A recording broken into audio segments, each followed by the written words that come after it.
The solar arrays on the Carbon Neutral Energy Solutions building were installed over a decade ago when the building was built.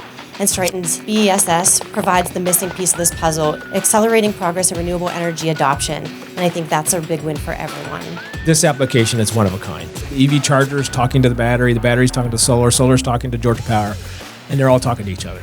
And they're making all these techno-economic decisions, turning it into a commercial benefit for both the local site that's using it, as well as the broader community as a whole.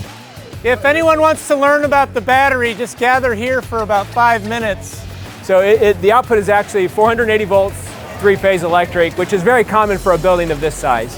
It's a very reliable system in data centers, behind a hospital, and a lot of places, and we've repurposed it for this as well. And so this is what we call the BMS, Battery Management System. Puts all the data up on the cloud, so depending on how you use it and what environment it's in, the thermal management will make sure it stays at the right temperature all the time. All right, follow me, guys. These are the original panels, 300 kilowatts on the roof. Now, if the building has excess demand, then the solar will meet that demand. If the building's demands are lower, we provide the surplus to the grid, and it goes to other buildings on campus.